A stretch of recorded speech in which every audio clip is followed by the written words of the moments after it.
अस्सलाम वालेकुम dear students, first year computer science की आज की इस वीडियो में हम बात करेंगे क्लाउड डिप्लॉयमेंट मॉडल्स के ऊपर। इससे पहले हम लोग जो कॉन्सेप्ट चंद पढ़ चुके हैं, जैसे कि क्लाउड कंप्यूटिंग के बारे में हम लोगों ने बात कर ली।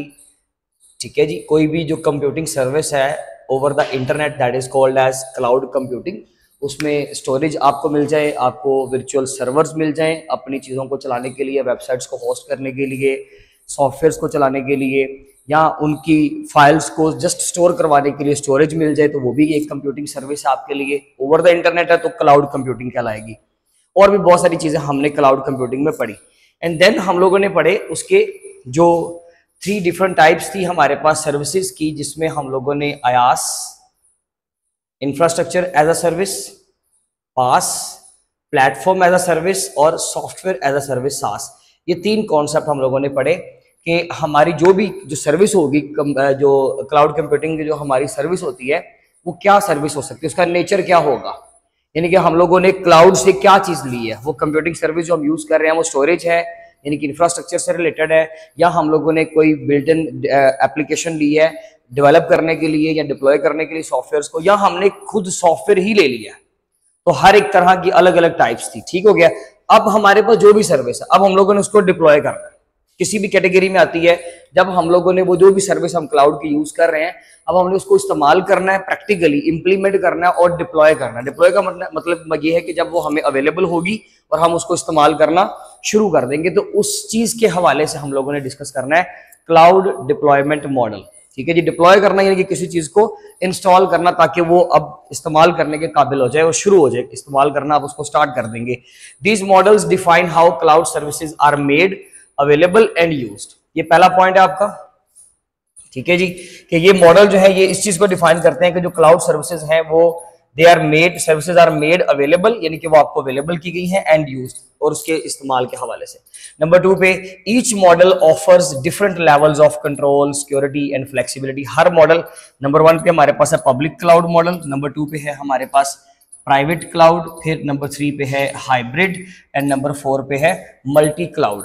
तो ये दीज आर द 4 क्लाउड्स के जो हम लोग इस्तेमाल करते हैं, और यहाँ पे हर एक का each model offers different levels of control, security and flexibility. क्या मतलब है इस चीज का? देखिए जी, इन 3 बेसिस के ऊपर ही तो हम लोगों ने ये मॉडल बनाए हैं। हर एक अपना अपना कंट्रोल है, यानी कि कौन से मॉडल को कितने लोग एक्सेस कर सकते हैं, कितने लोगों को इसका कंट्रोल दिया जाएगा, मल्टीपल ऑर्गेनाइजेशंस या सिर्फ एक ही ऑर्गेनाइजेशन या मिक्स। तो ये कंट्रोल की बात करेंगे, यानी कि किस तरह की एक्सेस मिल सकती है, कितनी एक्सेस मिल सकती है, इसको हम बोलेंगे कंट्रोल। सिक्योरिटी की बात करें तो हर एक की अपनी अपनी सिक्योरिटी है, कोई बहुत ज्यादा सिक्योर है और कोई जो है इनमें से इसकी सिक्योरिटी जो है वो लैक कर जाती है किसी वजह से। वो क्या रीजन है वो भी हम डिस्कस करते हैं। और अगर हम बात करें तीसरे पॉइंट की, तो दैट इज फ्लेक्सिबिलिटी, यानी कि किसके अंदर डोमेन ज्यादा कवर हो रही है, कौन ज्यादा काम करवा रहा है, कौन जो है वो बड़ी रेंज तक के काम को कवर कर रहा है, और कौन सा मॉडल जो है वो एक छोटे लेवल पर इस्तेमाल किया जाता है। सबसे पहले बात करते हैं पब्लिक क्लाउड की। देखिए जी, पब्लिक क्लाउड में मैं आपको सबसे पहले एक एग्जांपल देता हूं, जैसे नेटफ्लिक्स है। आप नेटफ्लिक्स की एग्जांपल लो। नेटफ्लिक्स जो है ओवरऑल तकरीबन डिफरेंट ऑर्गेनाइजेशंस उसको जो है वो डिफरेंट ऑर्गेनाइजेशन से मुराद ये है कि उसके अंदर उसके बहुत सारे कंपोनेंट्स, अलग अलग जो उसके पार्ट्स है ना, वो उसको एक्सेस कर सकते हैं। उसमें बहुत सारे जो है वो समझ लीजिए कि डिपार्टमेंट्स अलग अलग से उसको किसी का काम उसमें डाटा अपलोड करना है और किसी का काम वहां से डाटा को एक्सेस करना है, डाटा को अपडेट करना, फिर जो उसकी व्यूअरशिप है वो अलग है। तो नेटफ्लिक्स बेसिकली एक एग्जांपल है किस चीज की? पब्लिक क्लाउड की, जो कि पब्लिक क्लाउड को यूज करता है। पब्लिक क्लाउड क्या होता है? A cloud service shared among multiple organisations. एक ऐसी सर्विस, कोई भी क्लाउड की सर्विस, फिर वही बात, क्लाउड की सर्विस कौन कौन सी है? मेमोरी का इस्तेमाल हो सकता है, क्लाउड की सर्विस एक वर्चुअल सर्वर हो सकता है, एक वर्चुअल ऑपरेटिंग सिस्टम हो सकता है, कोई भी आप इनमें से बात कर ले। तो कोई भी जो सर्विस है ना क्लाउड की, cloud service shared among multiple, अगर तो वो मल्टीपल ऑर्गेनाइजेशंस के दरमियान में शेयर्ड है, हर एक उसको इस्तेमाल कर रहा है, तो याद के रखिएगा वहां पे उसकी सिक्योरिटी जो है वो लैक कर जाएगी। ये पॉइंट आपने नोट करना है, मैंने यहाँ पे लिखा नहीं है। इसमें सिक्योरिटी जो होगी वो क्या होगी? Weak security. क्यों? क्योंकि ये बेसिकली बहुत सारे लोगों के दरमियान में शेयर्ड है, और जो चीज ज्यादा लोग इस्तेमाल करते हैं ना, उसके ज्यादा इस्तेमाल होने की वजह से फिर वहां पे रिस्क फैक्टर भी बढ़ जाते हैं। वो बेसिकली प्राइवेट नहीं है ना, जब प्राइवेट नहीं तो वो सिक्योर नहीं है, क्योंकि उसमें ज्यादातर यूजर्स होते हैं, ज्यादा यूजर होने की वजह से वल्नरेबिलिटीज के चांसेस बढ़ जाते हैं। ठीक है जी।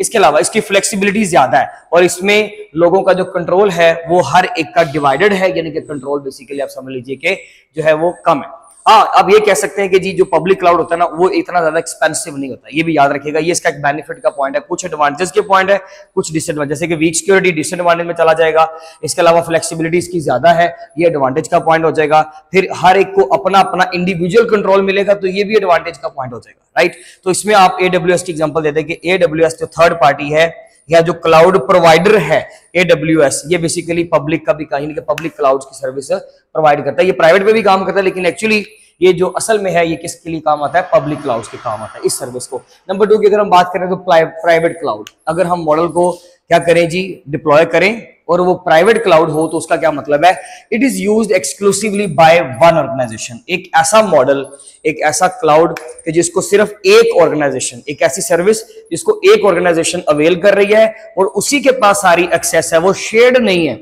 इसके अंदर बहुत इंपॉर्टेंट पॉइंट ये है कि ये शेयर्ड नहीं है, it is used exclusively by one organisation, it can be hosted on premises और थर्ड पार्टी।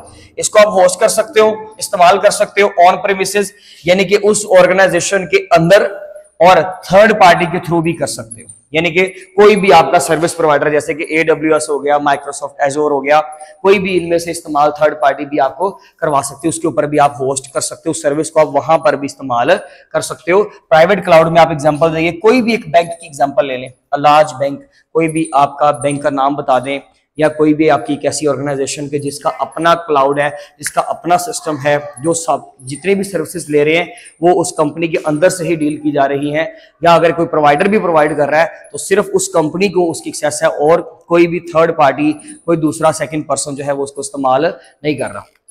अगर हम हाइब्रिड क्लाउड की बात करें, ये थर्ड टाइप है आपके क्लाउड की, जिसमें पब्लिक सर्विसेज और क्लाउड जो है वो प्राइवेट क्लाउड सर्विसेज भी मौजूद होती हैं। जैसे कि any company using public plus private cloud, बहुत सारी कंपनीज होती है ना, उसमें आप एग्जांपल ले लो, जैसे कि हम वॉलमार्ट की एग्जांपल ले लेते हैं। वॉलमार्ट क्या करती है जी, उसकी एग्जांपल होगी हाइब्रिड क्लाउड की। क्यों? क्योंकि बहुत सारी जो दिन की सेल्स और बहुत सारे जो रिकॉर्ड्स हैं, जो लोगों की इंटरेस्ट हैं, जो लोगों की बाइंग का रिकॉर्ड है, वो सारा वॉलमार्ट क्या करता है, उसको पब्लिक रखता है, वो लोगों के साथ शेयर कर देता है, रिमार्क्स, फीडबैक्स, ये सारी चीजें, प्रोडक्ट्स की डिटेल सारी वो शेयर कर देता है। लेकिन जो उसकी ट्रांजैक्शंस की डिटेल है, कस्टमर का जो सेंसिटिव डाटा है, वो उसके प्राइवेट क्लाउड पे पड़ा होता है। तो जितना डाटा जो है आप लोगों के साथ शेयर कर रहे हो, कोई भी ऑर्गेनाइजेशन कर रही है, वो पब्लिक क्लाउड का हिस्सा, और जो चीजें आप लोगों ने प्राइवेट क्लाउड पे रखी हुई है। और प्राइवेट क्लाउड कौन सा होता है, जिसको सिर्फ वही ऑर्गेनाइजेशन क्या कर सकती है, इस्तेमाल कर सकती है। आप ये समझे ना, वॉलमार्ट यहाँ पर एक एंटिटी है, एक बॉडी है, और दूसरी बॉडी कौन सी है, जो उसके यूजर्स है, ठीक है। और ये कोई भी एक स्पेसिफिक ग्रुप है, डेवलपर्स का ग्रुप है। अब अगर तो तीनों उसको एक्सेस कर रहे हैं, तो उसका मतलब है कि वो जो भी डाटा है वो पब्लिक क्लाउड के ऊपर पड़ा हुआ है। लेकिन कुछ डाटा ऐसा है जिसको सिर्फ वॉलमार्ट जो है वो एक्सेस कर पा रहा है, तो वो उसका कौन सा सर्विस, वो कौन सी बेसिकली क्लाउड पे पड़ा है, प्राइवेट क्लाउड के ऊपर पड़ा है। वहां पे जो आप सर्विस अवेल कर रहे हो वो कौन सी सर्विस है, प्राइवेट क्लाउड की सर्विस है। The last one is multi cloud. Multi cloud में ये होता है कि कुछ ऑर्गेनाइजेशंस ऐसी होती हैं जो मल्टीपल क्लाउड सर्विसेज को यूज करती हैं, जैसे कि AWS से भी ले लिया, माइक्रोसॉफ्ट एजोर से भी ले ली, गूगल क्लाउड से भी ले ली, ठीक है। गूगल क्लाउड प्लेटफॉर्म, जिसको हम GCP भी कहते हैं, गूगल क्लाउड प्लेटफॉर्म। तो वो हम लोग अगर मल्टीपल प्रोवाइडर से, ऑर्गेनाइजेशन से अगर हम सर्विस ले रहे हैं, तो उसको हम क्या बोलते हैं, multi cloud. A cloud computing strategy where an organisation users services from multiple cloud providers, यानी कि एग्जांपल के तौर पे जैसे कि AWS, माइक्रोसॉफ्ट एजोर से भी, गूगल क्लाउड से भी, कुछ हिस्सा आपका पब्लिक है, कुछ हिस्सा आपका जो है वो प्राइवेट है। दो लोग आप लोगों ने इस्तेमाल किए प्राइवेट के लिए, एक आपने इस्तेमाल कर लिया पब्लिक के लिए। आप एग्जांपल ले लें, जैसे कि एक ऑर्गेनाइजेशन है, तो उसका ई-कॉमर्स का बिजनेस है, ठीक है, सेल परचेज का बिजनेस है, तो उन्होंने वो सारी रिकॉर्ड जो है वो लोगों से पब्लिकली शेयर किए हुए, वो पब्लिक क्लाउड का हिस्सा है। एग्जांपल ले लें जी AWS। तो AWS जो एक ऐसा प्रोवाइडर है जो किसको कंट्रोल कर रहा है, ई-कॉमर्स को। नंबर 2, उसी कंपनी के जो एंटरप्राइज रिसोर्स प्लानिंग्स हैं, ERP का जो मॉडल है, कस्टमर के साथ रिलेशनशिप, सेलिंग रिकॉर्ड जो होता है, बाइंग रिकॉर्ड जो होता है, ये सारी चीजें, यानी कि एक ऑर्गेनाइजेशन के अंदर के जितने भी एस्पेक्ट्स होते हैं ना, उन सबके दरम्यान में रिलेशनशिप को शो करवाने के लिए हमारे पास एक मॉडल होता है। इटसेल्फ ये एक सॉफ्टवेयर होता है जिसको हम एंटरप्राइज रिसोर्स प्लानिंग सॉफ्टवेयर बोलते हैं।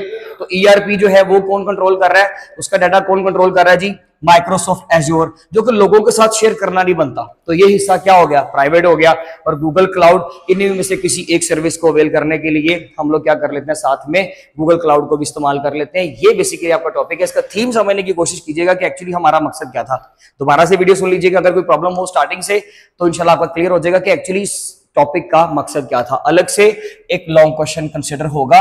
हाँ, आपको कोई भी मॉडल्स के नाम पूछे जा सकते हैं शॉर्ट क्वेश्चन के तौर पे, तो आपने जस्ट मॉडल्स के नाम बता देने, डिप्लॉयमेंट मॉडल के, अदरवाइज कोई भी एक शॉर्ट में आपको पूछा जा सकता है। इन दोनों में डिफरेंस आ सकता है, इन दोनों में आपस में डिफरेंस आ सकता है, राइट। इसका स्क्रीनशॉट ले लीजिए, अदरवाइज इंशाल्लाह कोई क्वेश्चन हो तो वो लाजमी तौर पर पूछ लीजिएगा, वरना नेक्स्ट वीडियो में मिलेंगे। अपना ख्याल रखें। Thank you so much.